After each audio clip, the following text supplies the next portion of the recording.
अपने काम को लेकर उन्हें इतना जुनून था कि अमेरिका में इलाज के दौरान भी वे फिल्म मेकर से स्क्रिप्ट मंगाते और पढ़ते थे। 5 पीढ़ियों वाली कपूर फैमिली में ऋषि तीसरी पीढ़ी के प्रतिनिधि थे, लेकिन उनकी जिंदा दिली ऐसी थी कि वे हर पीढ़ी के सदस्यों को जोड़े रखते थे। ऋषि खाने पीने और मौज मस्ती के बेहद शौकीन थे। उनसे जुड़े किस्से कपूर खानदान और फैंस की यादों में बसे हैं। 30 अप्रैल 2020 को 67 साल की उम्र में उनका निधन हो गया था। 2018 में उन्हें कैंसर हुआ था। ऋषि का अमेरिका में 11 महीने तक इलाज चला था, जिसके बाद वे भारत लौट आए थे और यहीं उन्होंने अपनी अंतिम सांस ली थी। नमस्कार दोस्तों, आपका स्वागत है हमारे चैनल ग्लोबल थॉट में। एक बार फिर ग्लोबल थॉट में आज की स्टोरी दिवंगत अभिनेता ऋषि कपूर की। तो देर किस बात की, कीजिए हमारे चैनल को लाइक और सब्सक्राइब और जानिए बॉलीवुड के अभिनेता ऋषि कपूर के जीवन के बारे में। दोस्तों, ऋषि कपूर का जन्म राज कपूर और कृष्णा राज के घर 4 सितंबर 1952 को हुआ था। राज कपूर के 3 बेटे रणधीर, ऋषि और राजीव कपूर और 2 बेटियां रीमा जैन और ऋतु नंदा हैं। सम्मी कपूर और शशि कपूर ऋषि के अंकल थे। पिता, दादा और अंकल ने ऋषि कपूर के बॉलीवुड डेब्यू से पहले अपनी एक्टिंग की छाप छोड़ते हुए बॉलीवुड में बड़ा मुकाम हासिल किया था। इसके बाद ऋषि ने पिता की फिल्म मेरा नाम जोकर में बतौर चाइल्ड आर्टिस्ट एक्टिंग की दुनिया में कदम रखा था। इस फिल्म से जुड़ा एक किस्सा दिलचस्प है। जब राज कपूर ने ऋषि कपूर को फिल्म मेरा नाम जोकर में अपने बचपन का रोल दिया तो वे स्कूल में पढ़ा करते थे। फिल्म में काम करने के दौरान ऋषि स्कूल नहीं जा पाते थे और ये बात उनके टीचर्स को बिल्कुल पसंद नहीं थी। आखिर एक दिन ऐसा आया जब स्कूल वालों ने ऋषि कपूर को स्कूल से निकाल दिया। जब ये बात राज कपूर को पता चली तो उन्होंने काफी मशक्कत के बाद स्कूल में फिर से ऋषि कपूर का एडमिशन करवाया। दोस्तों, अपनी पहली फिल्म मेरा नाम जोकर के लिए ऋषि को बेस्ट चाइल्ड आर्टिस्ट का नेशनल अवार्ड मिला था। इससे जुड़ा एक किस्सा उन्होंने अपनी ऑटोबायोग्राफी खुल्लम खुल्ला में बताते हुए कहा था कि जब मैं मुंबई लौटा तो मेरे पिता ने उस अवार्ड के साथ मुझे अपने दादाजी पृथ्वीराज कपूर के पास भेजा। मेरे दादाजी ने वो मेडल अपने हाथ में लिया और उनकी आंखें भर आईं। उन्होंने मेरे माथे को चूमा और कहा, राज ने मेरा कर्जा उतार दिया है। ऋषि ने बड़े होकर 1973 में आई फिल्म बॉबी से बतौर हीरो बॉलीवुड डेब्यू किया था। इस फिल्म के लिए एक्टर को फिल्म फेयर बेस्ट एक्टर का अवार्ड मिला था, लेकिन इसके पीछे की सच्चाई ऋषि कपूर ने खुद ऑटोबायोग्राफी खुल्लम खुल्ला में बताते हुए कहा था। उन्होंने ये अवार्ड पैसे देकर खरीदा था। इस बात का उन्हें ताउम्र मलाल रहा था।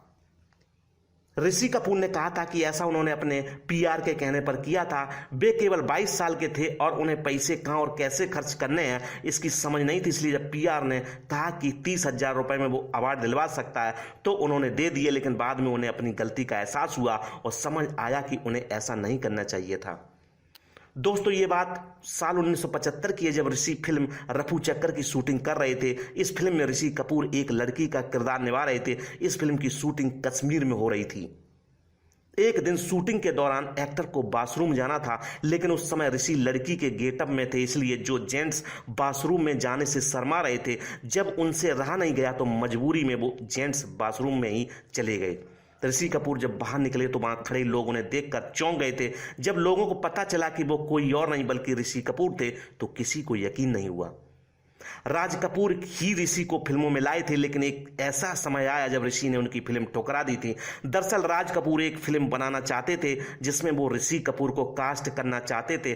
फिल्म का टाइटल था रिश्वत। इसमें एक रिटायर्ड मास्टर की कहानी थी जिसका बेटा मंत्री बन जाता है और करोड़ों की रिश्वत लेने लगता है। राज कपूर चाहते थे कि बेटे वाला रोल ऋषि करें, लेकिन ऐसा नहीं हुआ।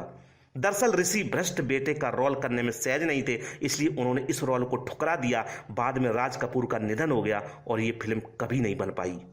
दोस्तों, ऋषि कपूर ने साल 1980 में एक्ट्रेस नीतू सिंह से शादी की थी। ऋषि और नीतू ने कई फिल्मों में भी साथ काम किया था। इसी दौरान दोनों एक दूसरे के करीब आ गए थे। एक इंटरव्यू में नीतू ने ऋषि कपूर के साथ अपनी लव स्टोरी पर कहा था, चिंटू हर किसी का मजाक उड़ाया करते थे, तो जब मैं सेट पर आती तो वो मुझे भी चिढ़ाया करते। मैं इससे काफ़ी नाराज हो जाती थी। उस समय मुझे उनके साथ काफ़ी फिल्में ऑफर हो रही थी क्योंकि बाकी एक्ट्रेसेस उनसे उम्र में बड़ी दिखती थी। एक दिन उन्होंने मुझसे कहा कि तुम्हें शादी नहीं करनी है क्या? मैंने उनसे कहा कि कोई लड़का भी तो होना चाहिए, तो उन्होंने कहा मैं हूं ना, और फिर हम एक हो गए। नीतू ने यह भी बताया कि ऋषि कपूर बहुत स्ट्रिक्ट बॉयफ्रेंड हुआ करते थे। उनकी सख्त हिदायत थी कि रात 8:30 बजे से पहले वो घर लौट आएंगी और रात में कोई शूटिंग नहीं करेंगी। दोस्तों, एक बार ऋषि अमेरिका गए। नीतू ने उनसे अपने लिए कुछ चीजें लाने को कहा। ऋषि 3 सूटकेस लेकर लौटे। नीतू को लगा कि इस बार वो सारी फरमाइशें पूरी हो गई, लेकिन जब सूटकेस खोले तो देखा कि ऋषि 3 सूटकेस में अपने लाडले डॉगी के बिस्किट भर लाए हैं। इस बात से नीतू उनसे बहुत नाराज हो गई थी। दोस्तों, अपनी दूसरी पारी में ऋषि कपूर ने विलेन बनने से भी नहीं चूके थे।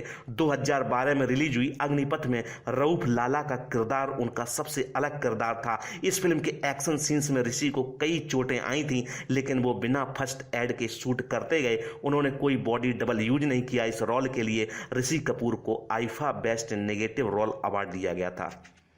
दोस्तों, आपको बता दें कि ऋषि कपूर ने अपने लिए कुछ नियम बनाए थे, जिसमें से यह एक था कि वह संडे को शूटिंग नहीं करेंगे। अगर वे आउट ऑफ इंडिया भी शूटिंग के लिए जाते हैं और संडे होता था तो फिर वे शूट नहीं करते थे। फिल्म हिना की शूटिंग के दौरान का किस्सा है, जब जेवा बख्तियार को सोमवार को कहीं जाना था, बीच में संडे था और सीन की शूटिंग भी बाकी थी। ऐसे में मेकर्स ने ऋषि कपूर को बहुत मनाया था कि वो संडे शूट कर रहे हैं, लेकिन वे नहीं माने।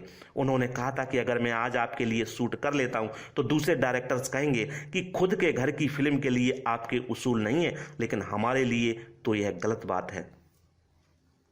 ऋषि कपूर की आखिरी फिल्म शर्मा जी नमकीन 2022 में OTT पर रिलीज हुई थी। इस फिल्म की शूटिंग के दौरान ही ऋषि बीमार पड़े थे। फिर कोविड का दौर आ गया। ऋषि फिल्म पूरी करते उससे पहले ही उनका निधन हो गया था।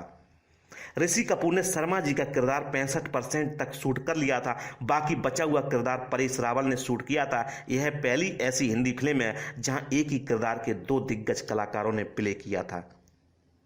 एक इंटरव्यू में अनूप जलोटा ने ऋषि कपूर के उन दिनों की बात की थी जब वो अमेरिका में कैंसर का इलाज करवा रहे थे। जलोटा ने कहा था कि अमेरिका में उनका मन नहीं लग रहा था और वो अपने देश को बहुत मिस कर रहे थे। वे चाहते थे किसी भी तरह उनका इलाज जल्द से जल्द खत्म हो ताकि वे अपने देश लौटें। वे अपनी आखिरी सांस तक फिल्मों में काम करना चाहते थे। वे अपनी एक्टिंग को बहुत मिस करते थे। कहते थे, मैं तो रोज शूटिंग करने वाला बंदा हूं, इस तरह बैठा नहीं जाता, मन नहीं लगता है। अपने काम को लेकर उन्हें इतना जुनून था कि अमेरिका में बैठकर भी फिल्म मेकर से स्क्रिप्ट मंगाते और पढ़ते थे। दोस्तों, नीतू ने एक इंटरव्यू में बताया था कि ऋषि कपूर के निधन के बाद वो डिप्रेशन का शिकार हो गई थी। इससे निकलने के लिए उन्हें साइकेट्रिस्ट का सहारा लेना पड़ा था। वहीं बेटी रिद्धिमा ने हाल ही में एक इंटरव्यू में बताया था कि निधन से 2 दिन पहले ऋषि कपूर ने उन्हें कॉल किया था, लेकिन वो कॉल उनसे मिस हो गया था। उसके बाद जब उन्होंने पिता को कॉल किया तो वो बात करने की हालत में नहीं थे और फिर 2 दिन बाद चल बसे थे। उन्हें आज भी इस बात का अफसोस है कि वो अपने पिता का आखिरी फोन कॉल नहीं उठा पाई।